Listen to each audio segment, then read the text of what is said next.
사무엘상 31장 1절로 13절의 말씀을 가지고 사울의 최후 54번째 말씀을 함께 나누고자 합니다. 오늘 또 수요 기도회 자리에 나오신 여러분들을 주님의 이름으로 환영하고 축복합니다. 아시는 분도 계시겠지만 여러분, 수요 기도회는 주일 예배 설교하고는 조금 다릅니다. 주일 예배 설교는 복음의 핵심과 믿음의 초점을 맞춰서 특별히 믿음이 옅은 사람, 새신자들에게 초점을 맞추어서 설교를 한다면 수요 기도회는 전혀 다릅니다. 본문을 정하고 그 말씀을 좀 더 깊이 묵상하면서 그 안에 담겨져 있는 하나님의 뜻과 영적인 의미를 발견하는 일종의 강해의 설교로 진행되기 때문에 사실 말씀을 모르면 말씀을 알 수 있는 가장 좋은 시간이 수요 기도의 시간이고, 또 더 깊이 그 말씀에 수박 겉핥기 식이 아니라 더 깊이 말씀을 앞뒤 좌우로 다 살펴볼 수 있는, 위에서 아래로 내려보고 또 밑에서 위로 내려보고 또 사방에서 볼 수 있는 그런 시간들이 바로 수요 기도의 시간이라고 생각되어집니다. 그래서 저는 개인적으로 우리 성도들이 하나님의 말씀을 가까이 한다면 수요 기도의 자리를 꼭 참여하시라, 이렇게 말씀을 좀 드리고 싶습니다. 사무엘상 말씀을 언제 전했는가 제가 한번 제 설교 리스트를 쭉 봤더니 2024년도 12월 달부터 말씀을 전했습니다.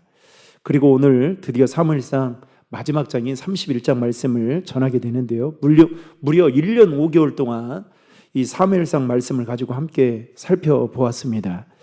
오늘 사무엘상 마지막 장 말씀을 통해서 하나님께서 우리에게 주시는 그 음성을 듣고 또 우리의 삶을 다시 한번 되돌아보는 은혜의 시간이 되시기를 주님의 이름으로 축복합니다. 오늘 본문인 사무엘상 31장의 말씀은 이스라엘의 초대 왕이었던 이제 사울 왕가의 몰락과 함께 이스라엘의 비극적인 패배를 기록하고 있습니다. 특별히 이 길보아산에서의 전투는 단순한 전쟁의 실패가 아니라 하나님을 떠난 인생의 마지막이 어떠한지를 사울 왕을 통해서 우리에게 가르쳐주고 보여주고 있다는 측면에서 오늘 말씀은 너무나도 중요하다라고 말씀드리고 싶습니다. 이스라엘은 이 블레셋과의 전쟁에서 패한 뒤 군사들은 도망치고 많은 사람들은 죽었습니다. 게다가 사울은 그의 세 아들이 있었는데 요나단과 아비나답과 말기스와가 이 전쟁에서 패하게 되면서 죽게 됩니다. 여러분, 오늘 본문 1절과 2절의 말씀을 다 함께 읽겠습니다. 블레셋 사람들이 이스라엘을 침해 이스라엘 사람들이 블레셋 사람들 앞에서 도망하여 길보아산에서 엎드려져 죽으니라. 블레셋 사람들이 사울과 그의 아들들을 추격하여 사울의 아들 요나단과 아비나답과 말기수아를 죽이니라. 아멘. 이것은 단순한 패배가 아니라 국가적인 재앙이자 동시에 사울 왕가의 비극이었습니다. 이어서 3절과 4절 말씀에 보면 사울 왕의 최후를 매우 처절하게 기록하고 있는 것을 볼 수 있습니다. 여러분, 3절과 4절의 말씀을 다 함께 읽겠습니다. 사울이 패전함에 활 쏘는 자가 따라잡으니 사울이 그 활 쏘는 자에게 중상을 입은지라. 그가 무기를 든 자에게 이르되 내 칼을 빼어 그곳으로 나를 찌르라. 할례 받지 아니하는 자들이 와서 나를 찌르고 모욕할까 두려워하노라 하나 무기를 든 자가 심히 두려워하여 감히 행하지 아니하는지라. 이에 사울이 자기의 칼을 뽑아서 그 위에 엎드러지매. 아멘. 이스라엘의 초대 왕이었던 사울 왕의 마지막은 한마디로 너무나도 비참했습니다. 전쟁에 패하면서 그는 활에 맞아 중상을 입었습니다. 이로 인해 더 이상 그는 싸울 수도 없었고 도망칠 수도 없는 상황에 처하게 되었습니다. 사울 왕은 그때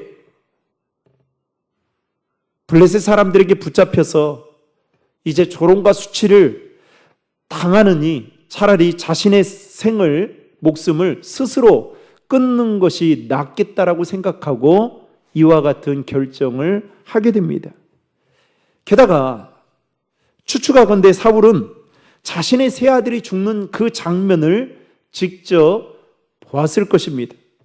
아버지 입장에서 아들들의 죽음을 눈앞에서 여러분 바라본다는 것이 얼마나 큰 절망이었을까요?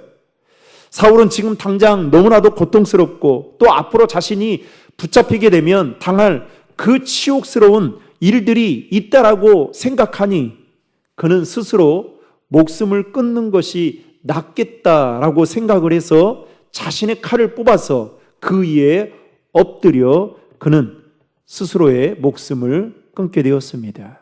한마디로 말하면 자살이라는 것을 택했다라는 겁니다.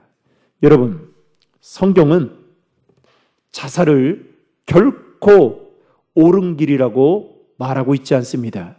왜냐하면 생명의 주인은 내 것이 아니라 하나님의 것이고, 그리고 우리는 청지기에 불과하기 때문에 그렇습니다. 그래서 어떠한 이유든 간에 자살은 용납할 수 없다는 것입니다. 하나님을 모르는 세상의 사람들은 생명이 자기들 것이다 라고 생각합니다. 그래서 삶의 의미를 모르거나 미래가 보이지 않을 때, 또는 극심한 질병을 앓거나 힘든 일로 어려운 일로 인해 고통을 당할 때에 절망하게 되면 극단적인 선택을 하게 됩니다. 그렇다고 해서 우리는 그런 사람들을 향해 함부로 정죄해서는 안 되겠죠. 안타까운 마음을 가지고 기도해 줘야 합니다. 그러나 그런 일이 우리 주변에서 일어나지 않도록 우리가 기도할 필요가 있다는 겁니다. 그러나 동시에 분명히 여러분 우리가 짚고 넘어가야 할 것은 생명은 내 것이 아니라 하나님의 것이다 라는 사실입니다. 제가 한 1년 전이었던 것 같아요. 익산에서 제 친구 목사에게 생각지 않은 이야기를 들었던 거예요. 자기 노예에 해당되는 목사가 있는데 뭐 때문에 힘들었는지 모르겠지만 카페에 이제 교회 개척을 하고 하면서 이제 카페 교회처럼 이렇게 운영을 했다고 합니다. 그런데 뭐가 힘들어서 그런지 이 목사님이 죽으면서 자기 자녀들 2명까지 해서 사모님까지 4명이 스스로 목숨을 끊는, 그래서 뉴스에 나온 적이 있습니다. 제가 그걸 들으면서 그런 생각이 들더라고요. 아니, 목사가 죽으려면 혼자 죽지 왜 그 자녀들까지 왜 그렇게 그 소중한 목숨을 왜 죽게 했을까? 진짜 믿음이 있는 건가 싶은 생각이 들었습니다. 원망은 되고 또 안타까운 마음이 들지만 여러분 정말로 중요한 것은 제가 왜 이 이야기를 하느냐, 심지어 목사들도 여러분 스스로 이렇게 목숨을 끊는데 하물며 성도들은 어쩌겠냐는 거예요. 그러나 성경은 분명하게 우리에게 가르쳐주고 있어요. 생명은 내 것이 아니라 하나님의 것이다.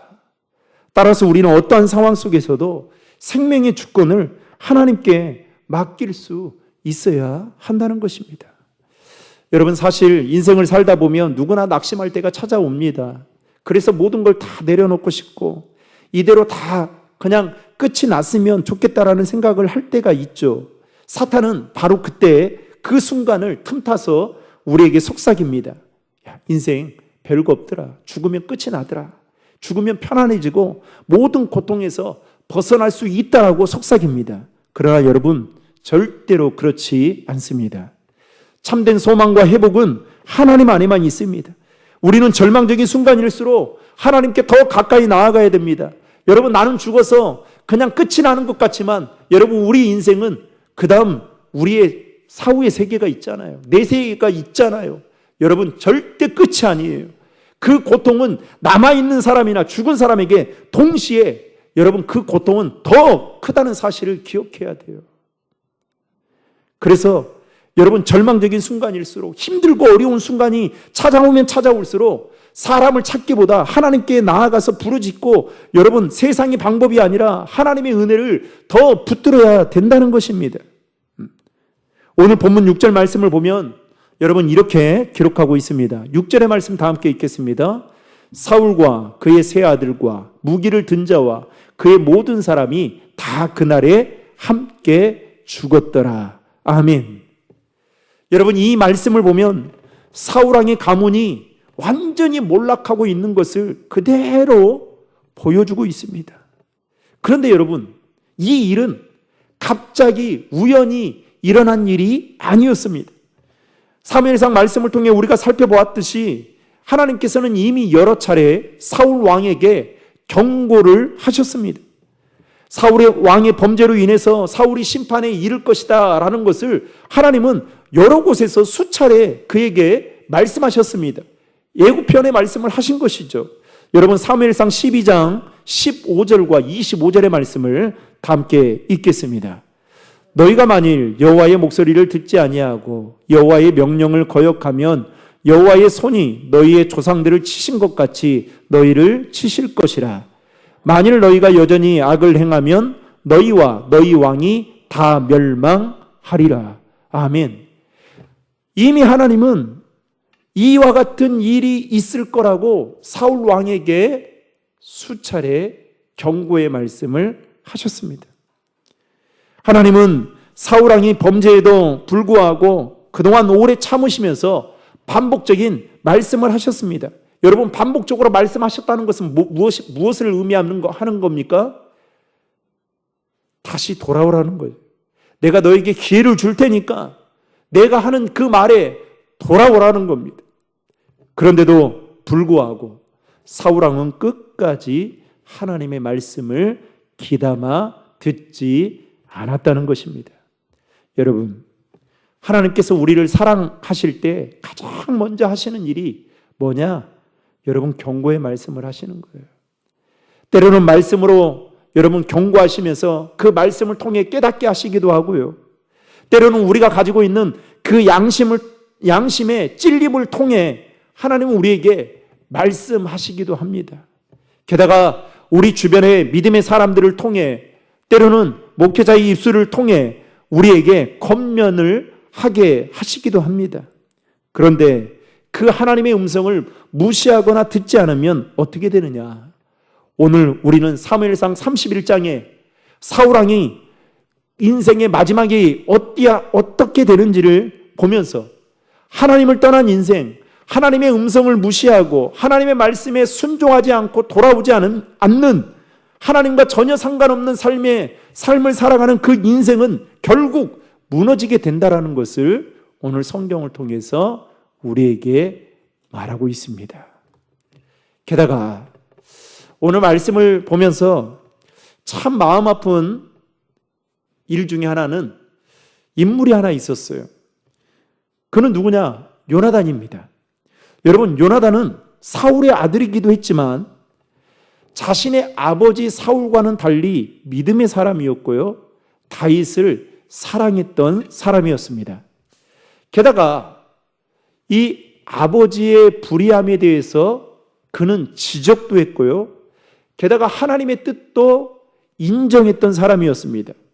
심지어 이 요나단은 다윗이 이스라엘의 왕이 될 것이다 라는 것을 알고도 시기하지 않았던 사람이었습니다.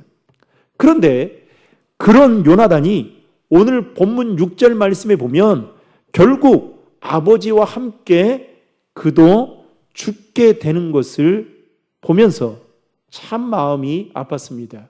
그러면서 마음 한편으로 이런 생각이 들었습니다. 하나님, 요나단은 좀 다르잖아요. 요나단만큼은 살려줘야 되는 게, 그래도 주변에 요나단을 바라보는 사람들이 그걸 통해서 하나님을 잘 섬기는 사람은 조금 달라도 다르구나, 이렇게 비춰지지 않겠습니까? 저는 이렇게 질문이 되더라고요.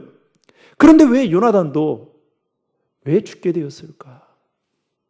성경은 오늘 본문에 보면 그 이유에 대해서 자세하게 설명하고 있지 않아서 잘 알 수는 없지만 한 가지 분명한 사실은 여러분, 죄의 무서운 영향력을 우리는 성경을 통해서 보게 됩니다.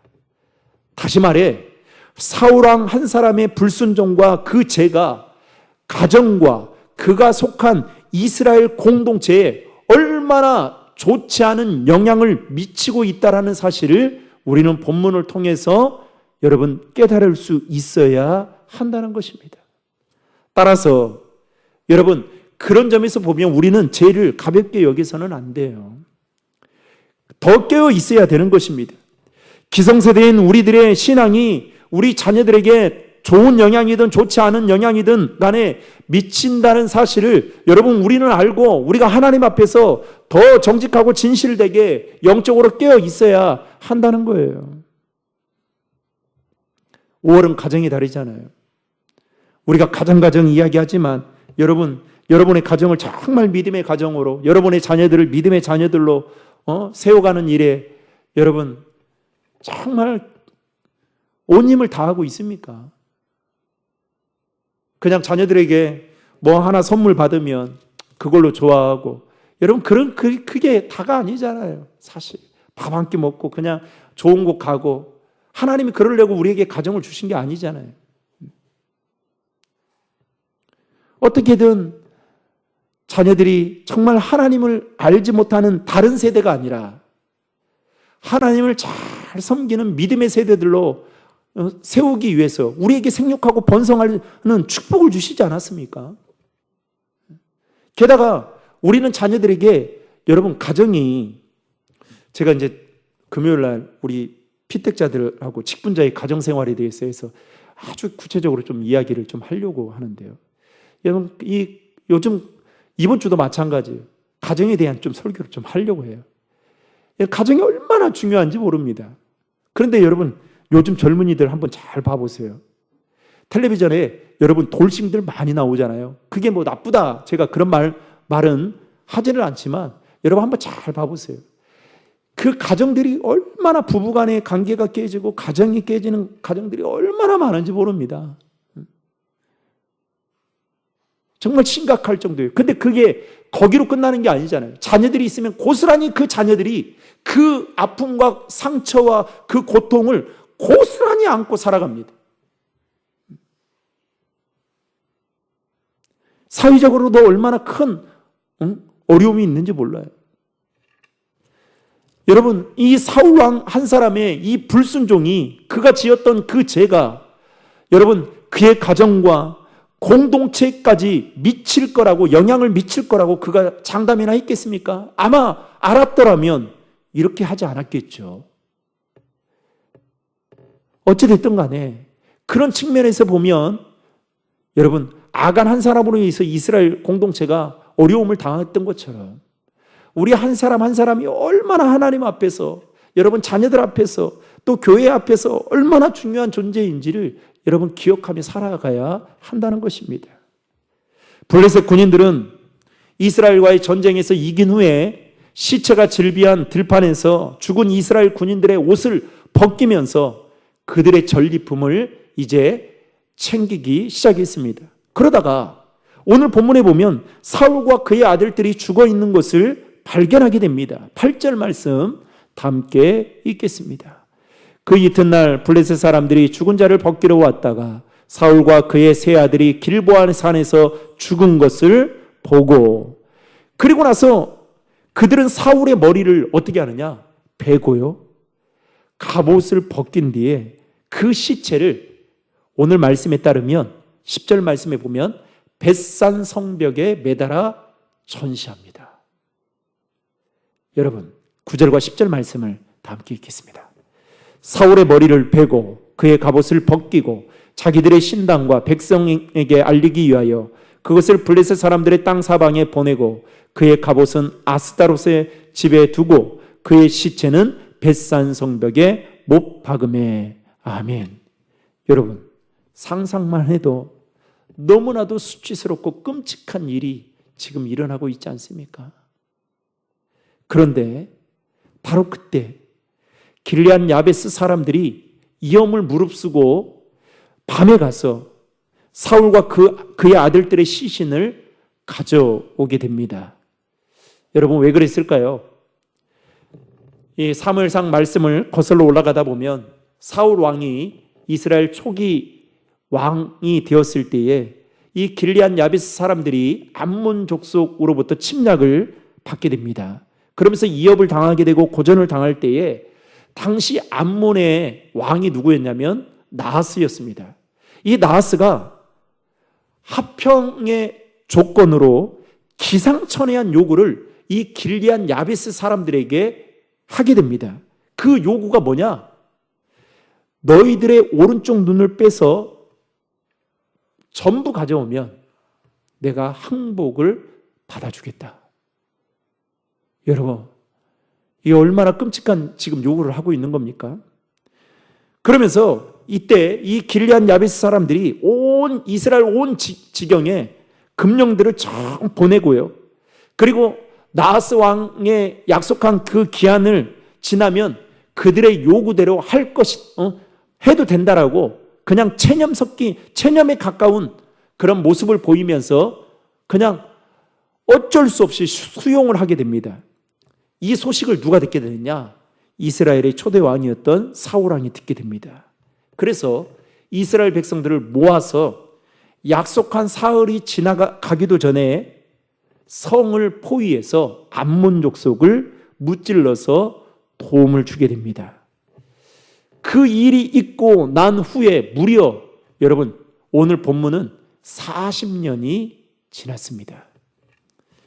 그런데 이 길리앗 야베스 사람들은 사울 왕이 베풀어줬던 그 은혜를 잊지 않았던 겁니다. 여러분, 사람은 시간이 지나면 받은 은혜를 너무나도 쉽게 잊어버리곤 합니다. 그리고 올챙이적 힘들었던 그 시절들을 까마득히 잊어버린 채 마치 내 힘으로 살아온 것처럼 착각 아닌 착각 속에 살아갑니다. 여러분, 길리앗 야베스 사람들도 그런 마음을 충분히 가질 수 있었겠죠. 무려 40년이 지났음에도 불구하고 그들은 사울 왕이 도움을 주었던 그 은혜를 알고 오늘 그는 비참하게 죽음을 맞이하게 되었지만 목숨을 걸고서라도 그들은 사울 왕으로부터 받은 은혜를 갚고자 사울과 그의 아들들의 시신을 가지러 그 밤에 갔던 것입니다. 여러분, 그래서 훗날 다윗도 그들의 행동에 대해서 크게 칭찬하며 축복하게 되는데요. 여러분, 사무엘하 2장 5절과 6절의 말씀을 다 함께 읽겠습니다. 다윗이 길리앗 야베스 사람들에게 전령들을 보내 그들에게 이르되 너희가 너희 주 사울에게 이처럼 은혜를 베풀어 그를 장사하였으니 여호와께 복을 받을지어다. 너희가 이 일을 하였으니 이제 여호와께서 은혜와 진리로 너희에게 베푸시기를 원하고 나도 이 서운한 일을 너희에게 갚으리니. 아멘. 이 길리앗 야베스 사람들의 행동에 대해서 다윗은 칭찬하고 그들을 축복했던 것을 오늘 사무엘하 2장 말씀을 통해 우리는 확인하고 있습니다. 여러분, 우리도 마찬가지입니다. 우리도 살아가면서 너무나도 많은 은혜를 받으며 지금까지 살아왔습니다. 때로는 부모님의 은혜, 때로는 가족의 사랑, 때로는 믿음의 사람들의 기도, 그리고 누군가의 도움을 받으면서 여기까지 살아오게 된 거죠. 내 힘으로 결코 살아온 것은 아닙니다. 게다가 무엇보다도 우리 모두는 하나님의 은혜 속에 지금도 살아가고 있습니다. 하나님께서 우리에게 베풀어 주신 그 은혜는 말로 다 셀 수 없습니다. 찬송가의 가사처럼 하늘을 두루마리 삼고 바다를 먹물 삼아도 그 하나님의 은혜를 다 기록할 수 없을 만큼 저와 여러분 모두는 그 은혜를 과거에도 지금도 그리고 그 이후에도 우리는 그 은혜를 누리며 살아가게 될 것입니다. 그렇다면 여러분, 우리에게 베풀어 주신 그 주님의 은혜를 여러분 받은 자로서 우리는 어떻게 살아가야 될까요? 길르앗 야베스 사람들처럼 그 은혜에 보답하며 삶을 살아가야 한다는 것입니다. 그 은혜를 절대로 잊어서는 안 된다는 것입니다. 내가 하나님께 받은 그 은혜를 가볍게 여기고 그 은혜를 잊고 살아가서는 안 된다는 거예요.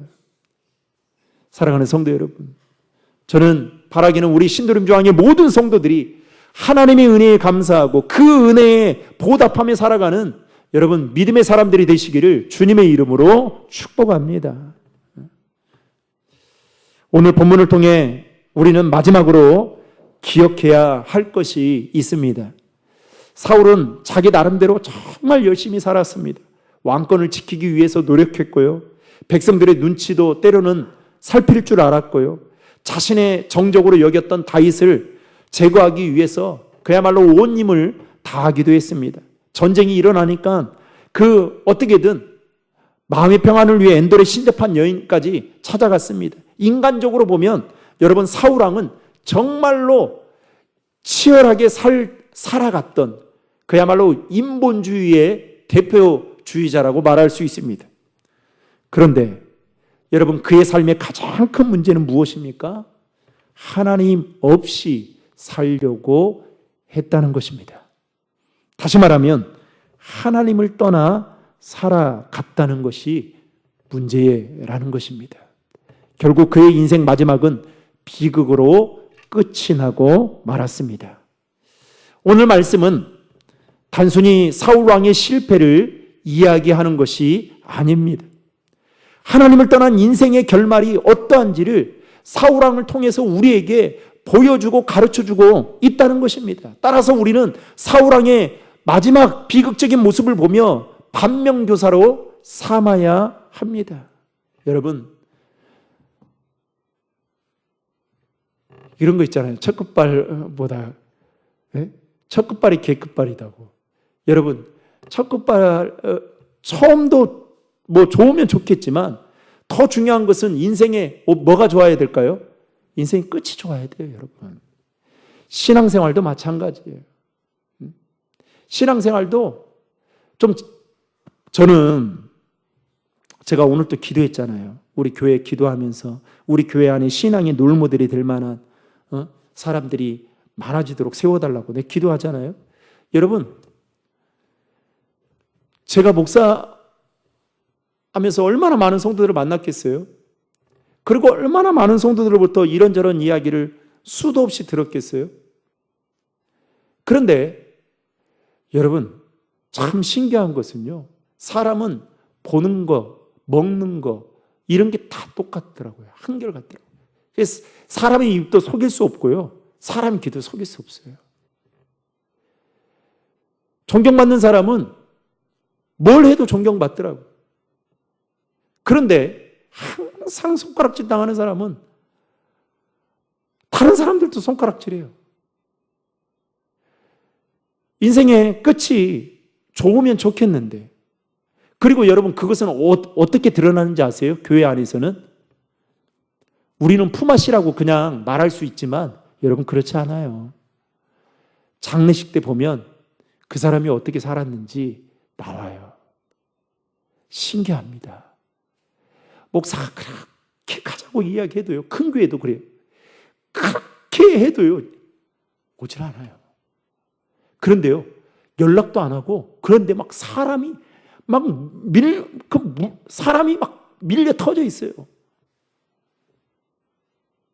그걸 보면, 저분이 어떻게 신앙생활을 했는지, 그게 장례식을 통해서 볼 수 있는 단적인 하나의 예가 되더라고요. 여러분, 사람의 눈으로 보면 지금 이스라엘과 블레셋과의 전쟁에서 이스라엘의 전쟁의 패배는 여러분 군사 전략의 패배라고 볼 수도 있고 정치적인 분열 때문이다라고 볼 수 있습니다. 또 이렇게 생각할 수도 있겠죠. 아니, 다윗이 사울왕 곁에만 있었다면 분명히 지지 않았을 텐데, 그렇게 생각할 수도 있습니다. 그러나 성경은 더 본질적인 이유를 우리에게 가르쳐주고 있어요. 그게 뭐냐? 사울이 하나님 없이 살려고 했다는 것입니다. 하나님보다 자기 생각과 자기 방법을 더 의지하고 하나님의 뜻보다 자기 계획을 더 붙들었던 그의 인생의 말년이 어떻게 됐느냐? 결국 비극적으로 끝이 나고 말았다는 것을 우리는 사울을 통해서 볼 수 있어야 한다는 것입니다. 겉으로는 사울은 이스라엘의 왕이었지만 실제로는 하나님을 떠난 사람이었던 것입니다. 사랑하는 성도 여러분, 내 뜻과 내 계획과 내 욕심대로 살아가는 인생이 아니라 하나님 중심주의로 살아가는 우리 신드롬교황의 모든 성도님들 되시기를 주님의 이름으로 축복합니다. 특별히 5월 가정의 달을 맞이해서 여러분들의 가정이 하나님 제일주의로 여러분 살아가는 그런 믿음의 가정들이 되시기를 주님의 이름으로 축복합니다. 그래서 저와 여러분의 인생이, 저와 여러분의 가정이 시작보다 끝이 더 아름답고 인생의 마지막이 더 여러분 반짝거리는 빛처럼 저와 여러분들의 인생이 그러한 인생으로 그렇게 축복받는 믿음의 복된 삶이 되시기를 예수님의 이름으로 축원합니다.